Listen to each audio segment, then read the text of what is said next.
Exit with your hands up or we breach. Breach what, Dewey? 6 cops, guns drawn, shouting at my door like I'd just taken hostages.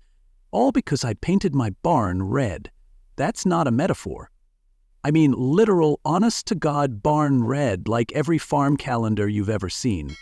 Turns out, in the eyes of the Silverwood Preserve HOA, red was now a felony shade. The president, Marla Kensington, stood behind the officers in a tailored cream suit, smiling like she'd just won a bake-off. 30 days to comply, she said, waving a stack of papers like they were gospel. Or we initiate asset seizure. Problem was, my ranch is 2 miles outside the HOA boundary. I'm not a member, never have been. I bought this land because it was outside their reach, because I liked being left alone, and because I thought America still believed in private property. I was wrong. Apparently Marla had declared some visual compliance radius and decided she ruled everything within 5 miles. That included my barn, my boots, and apparently now my freedom to choose colors. So if you've ever had someone try to claim authority where they don't belong, or if you know someone fighting a battle just to keep what's theirs, do me a favor, share this story with them. Let them know they're not alone. And if you found any part of this helpful or just plain outrageous, drop a comment and tell me what you think, because, trust me, it's only getting wilder from here. I asked Sheriff Dewey Kane if this was some kind of twisted HOA Halloween prank. He didn't laugh, just scratched the back of his neck and mumbled something about a formal complaint and connections to Councilman Chandler.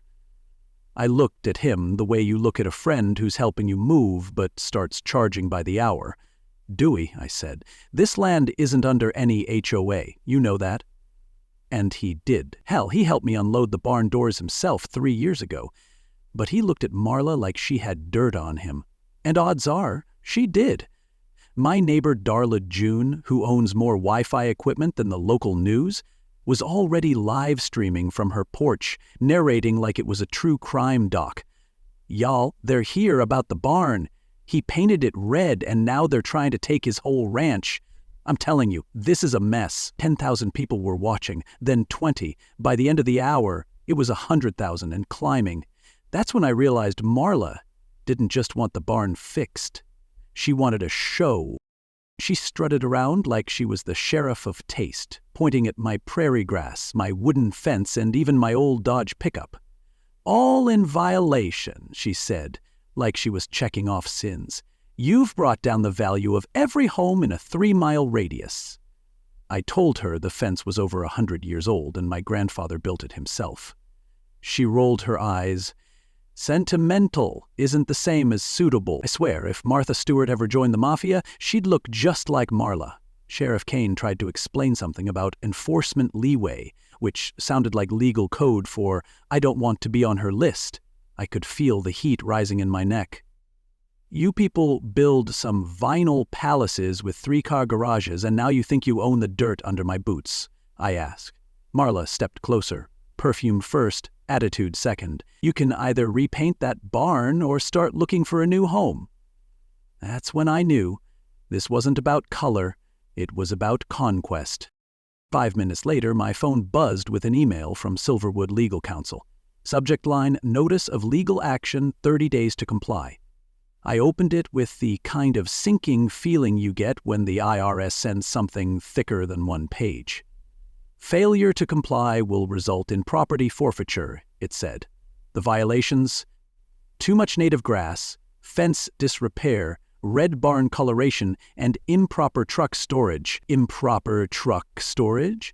On my own land. The same land that's zoned agricultural and hasn't changed hands since Truman was president. I called the county clerk to confirm my property is officially outside all HOA jurisdiction. She even read me the coordinates. Mr. Morgan, you are absolutely not within their domain. But that didn't seem to matter to Marla, because 10 minutes later I saw one of her code enforcement officers taking pictures of my mailbox like it was the... That's when I realized I wasn't dealing with a homeowners association. I was dealing with a hostile takeover disguised as suburban order. What really set off the alarm bells was something I remembered from a few months back. A company called Summit Horizon had called me 5 times asking to buy my land. I told them no every time, and they got more aggressive with each call. Then they stopped. Now here comes Marla, with all her HOA firepower pushing me toward compliance or removal. Coincidence? Not likely. So I called my old college buddy, Vince Harper, who became a land use attorney in Dallas. I laid it all out. The fake violations, the threats, the surprise expansion of HOA rules beyond their borders. He didn't even pause. "That's illegal," he said. "It's harassment, and if there's development pressure in the area, she's probably part of something bigger." He offered to dig. Meanwhile, I started documenting everything. Photos, recordings, live stream clips. Because when someone tells you they're the law, but they wear heels and carry designer binders, you better believe they're about to rewrite the rules. This wasn't a zoning dispute. It was the beginning of a war, and it started with 6 cops, a can of red paint, and the wrong cowboy. The first time Marla Kensington told me I was in violation of her proximity influence zone, I honestly thought she was trying out material for a podcast. But she was dead serious. Standing in my driveway, wearing heels sharp enough to puncture a tire, she announced that the Silverwood Preserve HOA had expanded their authority 5 miles in every direction. According to her, my red barn was lowering property values for the entire community. I told her my property wasn't in her community. She said that didn't matter anymore. "We're redefining community standards," she said, like she'd just invented zoning law over brunch. "You're now within visual jurisdiction." I stared at her for a solid 10 seconds, trying to decide if I should laugh or check her for a fever. She was holding a folder marked Phase 2 Enforcement. That's when I knew she didn't just want my barn repainted, she wanted me gone. I went straight to the county clerk's office with my property deed and 2 cups of black coffee. The clerk, who's known my family since we paved the driveway ourselves in '74, pulled the file, checked the map, and confirmed what I already knew. My ranch was unincorporated county land. No HOA jurisdiction, no annex, no loophole. "Mr. Morgan, they've got no legal right to touch you," she said, "but if they're making noise, you'd better document everything." Meanwhile, back at the ranch, my neighbor Darla June had gone full CNN. She'd live-streamed the morning's confrontation and racked up 500,000 views by noon. "Texas rancher ambushed over red barn," the headline said. I didn't write it, but I wasn't mad. The comment section turned into a therapy group for HOA survivors across the country. Darla even made a t-shirt that said, "Painted Red, Living Free." She brought me one in size large. I thanked her. She said, "Oh, it's not for you, it's for your barn." The citations came fast after that. First, Marla claimed my prairie grass was an ecological eyesore. Next, she said my truck, parked on my own land, violated their non-commercial facade clause. Then came the kicker. She labeled my 100-year-old wooden fence a structural threat to neighboring elegance. I showed the fines to Vince, my attorney friend in Dallas. He read through them like he was grading a term paper written in crayon. "This is legally worthless," he said. "But if she piles on enough of these, she might bury you in nuisance litigation." I told him it felt like HOA waterboarding, 1 citation at a time until you crack. Vince told me I needed a paper trail, a witness, and a backup hard drive. Because people like her don't stop when they're wrong. They stop when they're exposed. I asked if he'd ever met Marla. He said no, wasn't prepared. Next came the news story. Marla had invited a local station to cover her beautification effort and stood in front of my barn like she was unveiling a public mural. "Silverwood Preserve is committed to maintaining aesthetic harmony for all residents, present and future," she told the camera. I wasn't allowed to speak, but Darla, God bless her, filmed the whole thing from her lawn chair and posted my side of it immediately. The barn stood through drought, war, and 3 generations of Morgans, I said. If it's not harmonious to you, maybe you're the disharmony. That clip got 1.1 million views in under 48 hours. People started tagging me in their own HOA horror stories, mailbox drama, garden gnome battles, patio furniture inspections. Apparently we were all living in a sitcom where the villains wore name tags and held meetings every 3rd Thursday, except this one wasn't funny. Not when folks were getting fined out of their homes. And that's when Royce Chandler entered the scene. Councilman, developer, smiled like a preacher, but talked like a loan shark. He'd co-signed Marla's proximity zone petition and started floating ideas about redevelopment corridors. Turns out my ranch sat right in the middle of a proposed expansion plan, one that wasn't public yet, but had Marla's fingerprints all over it. Vince connected the dots. "She wants your land for a golf resort or some planned monstrosity," he said. "You're not non-compliant. You're in the way." That night I stood on my porch, staring at that red barn in the moonlight, and felt something shift. They weren't coming for just my paint job. They were coming for my legacy. So I set up cameras, backups, hired a surveyor, and started recording everything, because when someone rewrites the rules mid-game, you either fold or you fight back with the whole table watching. If you think fake fines and phony jurisdictions are bad, wait till you see what happens when a developer, a corrupt councilman, and a clipboard queen start playing with fire.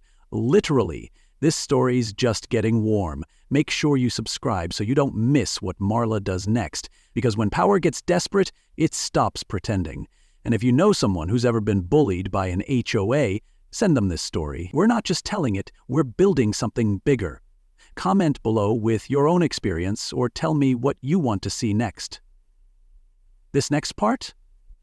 It's personal. I was on the porch, tightening a new security camera to the eave, when my phone rang. It was Vince, my lawyer. Or more accurately, it was Vince's number with someone else breathing heavy into the line. "Mr. Morgan," the voice said. "Your friend's been in a wreck. He's alive. Barely." I didn't even hang up, just dropped the drill and ran to the truck. Later, the paramedics told me the crash wasn't random. Someone had clipped his rear axle at high speed and sent him into a tree. By the time I saw him at the hospital, his jaw was wired shut, his legs were in casts, and he could barely whisper. But he managed 5 words that froze my spine. "Don't trust anything with Marla." That night, I didn't sleep. I sat with the lights off, staring at the footage from my driveway cam on repeat. Marla hadn't just weaponized a neighborhood rulebook.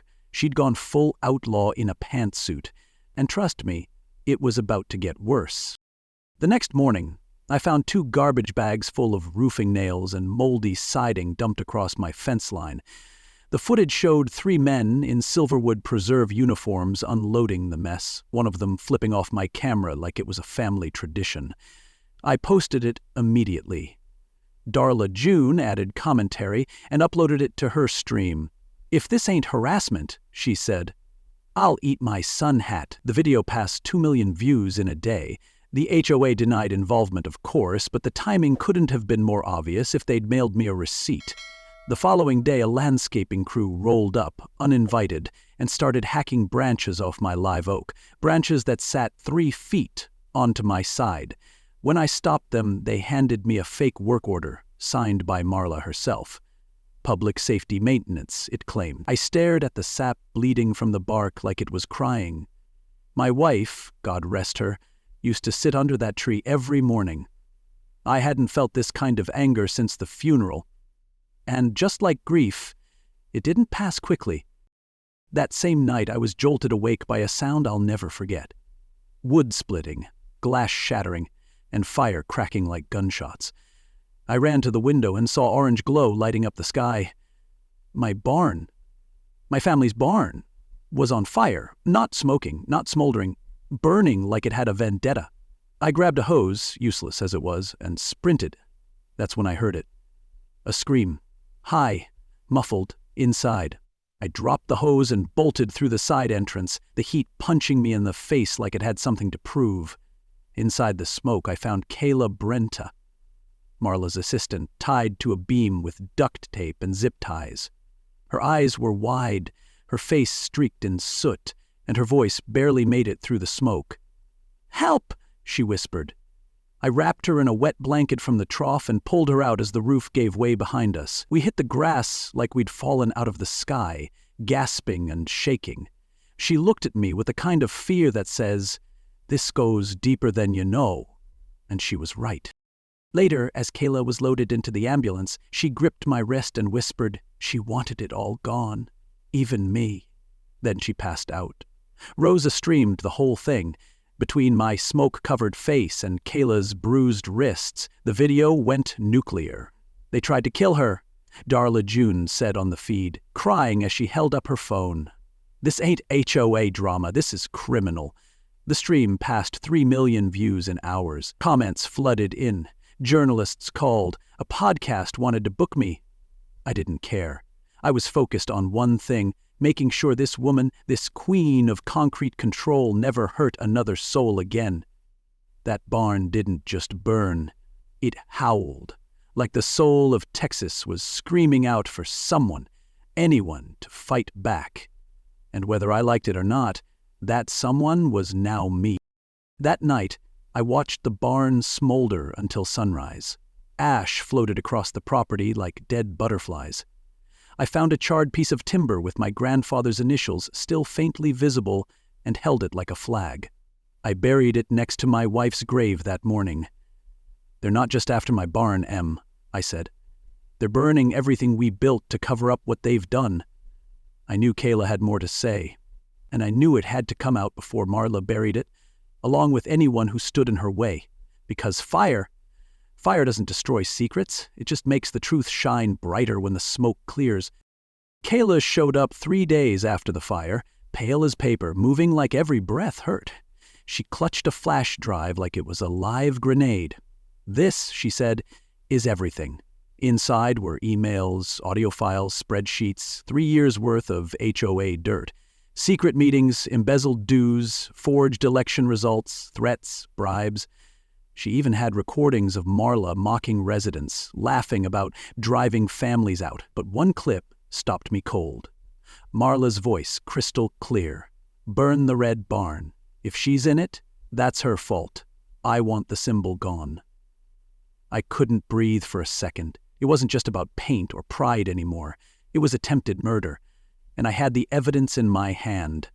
I looked at Kayla and said, "You sure you're ready to go all the way with this?" She nodded, eyes steady. I've been silent too long, and that's when the idea hit me, not just to expose Marla, but to make her say it herself. Stick around, because revenge is fine, but justice with a mic pack? That's Texas gold. I called in a favor from Vince, and he connected me with Mara Wells, a private investigator with the attitude of a Marine and the wardrobe of a librarian. She showed up with a hidden camera, 2 wireless mics, and a plan. "You're gonna sell your ranch," she said. "Pretend you're beat. Let Marla and Chandler talk freely. People say stupid things when they think they've won." I played my part. Slumped shoulders, quiet voice, heavy sighs. "You win," I told Marla when she called. "I'll sign. Just give me something fair and I'll leave." She couldn't get to my ranch fast enough. Chandler came with her, sleeves rolled up like he was doing honest work. They didn't even ask for coffee before jumping into business. $3.2 million, Chandler offered. "Sign today and it's clean." Marla leaned back in her chair, smug as a fox in the henhouse. "It's better this way, Mr. Morgan," she said. "You were always temporary." I smiled, just enough to hide the sting, but inside I was already hearing every word replay through Mara's equipment. Then came the slip. Marla, giddy with victory, started bragging. "We've flipped 15 properties this way," she said. "People think HOAs are about fences and grass. They're not. They're tools, pressure systems. You break people, then buy cheap. I am the law here." Chandler chuckled and said, "It's better than eminent domain. No paperwork, no lawsuits, just stress them into folding." I almost laughed right then, but I held it in, because nothing ruins a perfect confession like clapping too early. Mara's van was parked at the end of the driveway, recording everything. When Marla raised her glass of sparkling water and toasted herself to creative leadership, I leaned back and said, "Actually, I changed my mind." She blinked. "What?" I stood up. "I'm keeping the ranch, but thanks for the confession. It'll look great online." Chandler turned white. Marla's face went stiff. "You can't do that. We had a deal." I grinned. Verbal agreements about illegal land grabs aren't exactly binding. You could hear Mara's laughter from the van. And that's when it clicked for Marla. She'd just walked into her own trap, in full makeup and a microphone. We posted the footage that night. Within hours, it was everywhere. TikTok, Reddit, Facebook, YouTube. Local HOA president declares herself the law, brags about breaking families. Comments poured in by the thousands. Some were furious, some were stunned. One guy wrote, "This lady thinks she's Judge Judy and Napoleon rolled into one." My favorite said, "Her empire was built on HOA fairy dust and Texasized lies," and that's exactly what it was. Smoke and paperwork, pressure and politics, nothing real, just the illusion of control backed by the fear of fighting back. But now, the truth was out there, and Marla couldn't unsay what she'd said. Her perfect persona cracked under the weight of her own ego. I slept that night for the first time in weeks, knowing the next chapter wouldn't be about defense anymore. It'd be about justice. But this wasn't over. I knew people like Marla didn't go down quietly. They scramble, they retaliate, they burn everything on the way down. I told Marla we need to protect Kayla and ourselves. She nodded. Then let's take this to the next level. She had a list of families Marla had targeted. She had names, numbers, and receipts. We were building a case, not just a video. Because if you're gonna topple a tyrant, you can't just post it. You prosecute it. And that's exactly what we planned to do. But first, we had to see how far Marla would go, now that the world saw her crown was plastic. Marla Kensington entered the courthouse like she was walking a runway instead of into a courtroom. Head high, heels sharp, draped in a red power suit and oversized sunglasses like she was being inconvenienced, not prosecuted. 5 lawyers flanked her like tuxedoed guard dogs. Meanwhile, I sat at the defendant's table in a thrift store blazer and boots older than some of the jurors, trying to remember to breathe. Judge Althea Griggs, stern as a church bell, took the bench with a look that said she'd heard every excuse and wasn't interested in any of them. The gallery was packed. Neighbors, reporters, even 2 old ranchers who'd driven 4 hours just to watch the fireworks. And my side? A sea of red shirts. Hundreds of folks wearing the color Marla tried to erase, many of them holding homemade signs that said things like, "Red Barns Matter," and "I am not your jurisdiction." Darla June sat in the front row with a GoPro on her head. And I sat still, calm and ready, because what came next was going to flip the whole game. Rebecca took the stand first, bruises faded but voice steady. She recounted everything. The threats, the secret files, the night of the fire. Her hand trembled only once when she held up the digital recorder. This contains private conversations where Marla Kensington discusses eliminating residents who resisted her. The courtroom went so quiet you could hear people blink. Judge Griggs allowed the audio to play. Marla's voice came through the speakers, clear and chilling. The Thompson man, he resolved himself. A little pressure, a little shame. The weak ones always fold. One less worthless family cluttering up my community. I felt the air shift, like the room itself recoiled. You could see jurors stiffen, reporters scribble, and one of Marla's lawyers whisper something that made her flinch. But the bomb hadn't fully dropped yet. Thinking that came next. Councilman Chandler, Royce Foster, slick as always, had been subpoenaed after the video surfaced. Turns out, when facing federal indictment, he was more than happy to sing. He walked in, flanked by FBI agents, and took the stand like a man cashing out his sins. Marla poisoned him, he said, eyes down, small doses of antifreeze in the cookies. She said it would weaken him before foreclosure. I thought she was kidding. I didn't realize. Until after he died, you could hear a pin drop between gasps. Even Judge Griggs sat back like someone had just slapped her conscience. Marla didn't speak. She exploded, threw her water glass, screamed across the courtroom. "He's lying! You're all lying!" Her face contorted into something between a tantrum and a meltdown. "I am the law," she shrieked, over and over like a scratched CD stuck in a power trip. And just like that, the agent stood, walked over, and placed her in cuffs. The sound of metal locking echoed louder than any gavel. She fought the whole way. Scratched, kicked, bit one officer's wrist. "You can't do this to me! I own this town! I own him!" she screamed, pointing straight at me like I'd cast a spell. The crowd parted as she was hauled off, still yelling.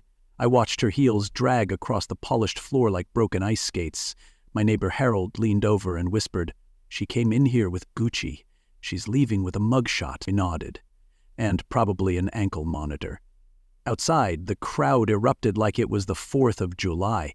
Someone popped a confetti cannon. Someone else held up a sign that read, "HOA Mafia, 1 down, all to go."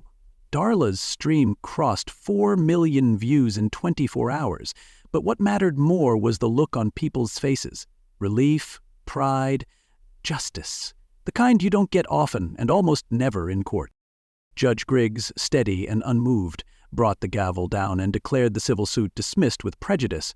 And, she added, Mrs. Kensington is ordered to pay $850,000, 0 cents, in compensatory damages for harassment, defamation, and emotional distress. I didn't cheer. I just exhaled for the first time in what felt like months. Rebecca hugged me. Vince smiled through a busted lip and said, "You played that like a Texas fiddle." And I thought about the barn, the smoke, the scars, about my grandfather who built that place with calloused hands and stubborn pride.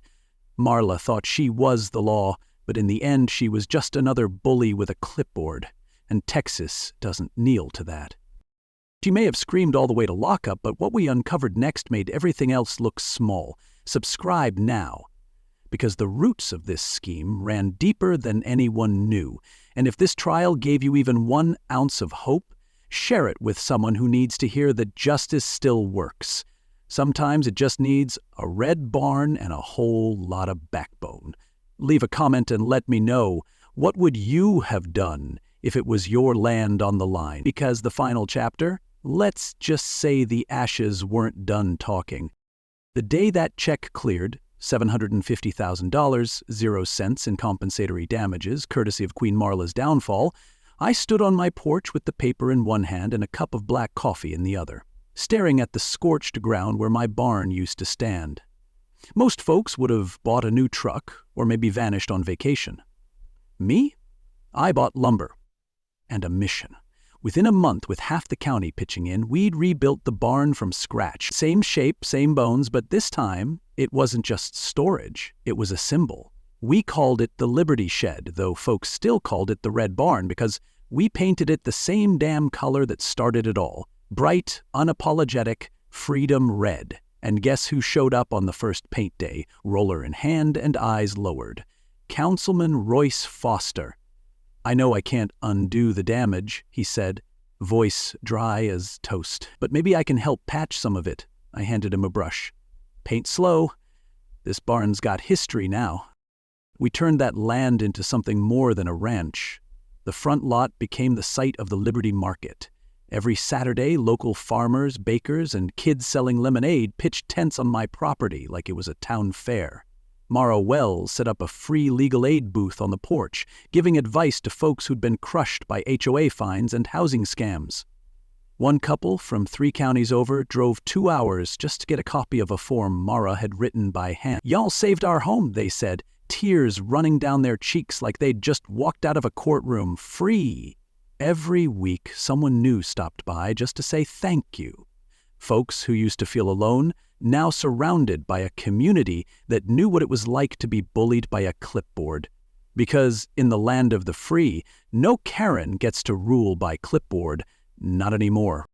Somewhere between rebuilding fences and restocking tomato seeds, I realized Mara wasn't just a damn good investigator.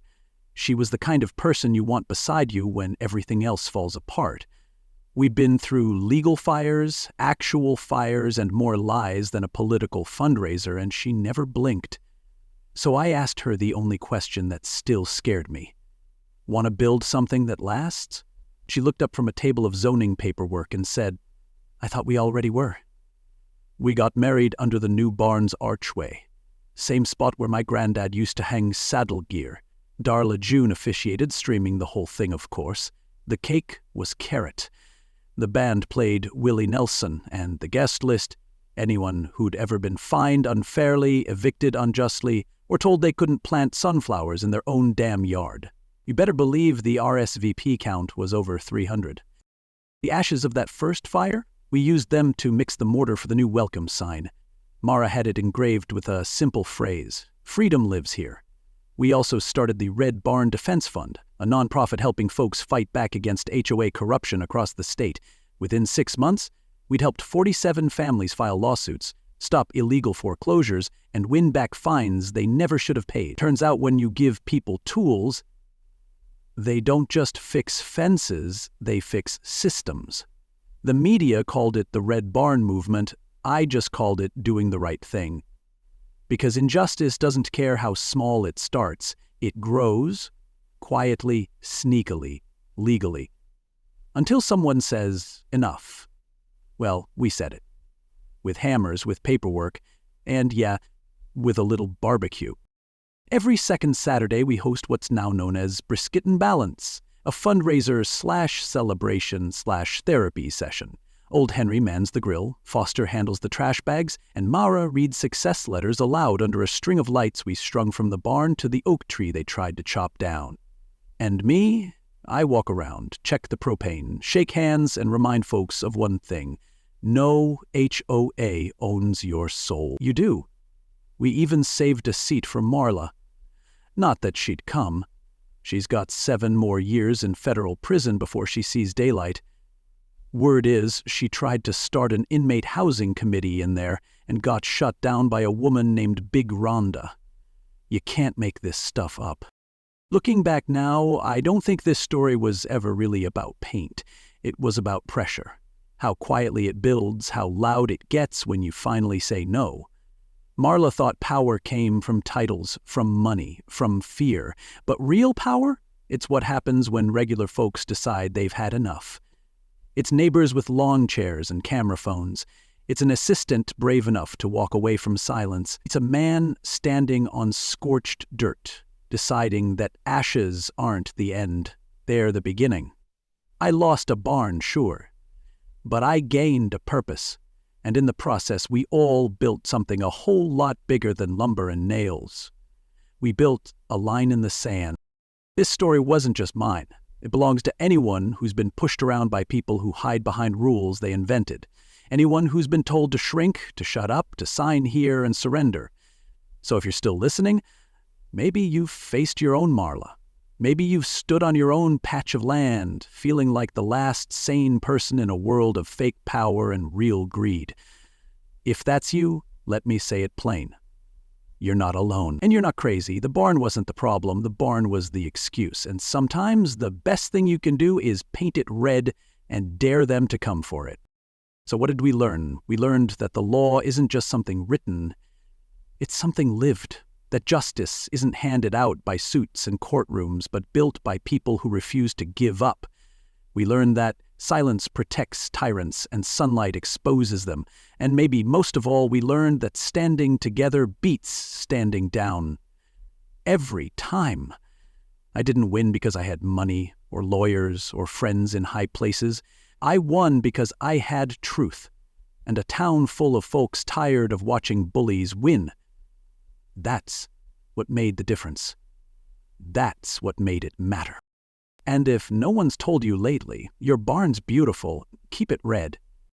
And before you go, what would you like to see me cover next? Another crooked HOA story, a small-town power grab, or maybe a comeback tale about someone standing up to the system and winning?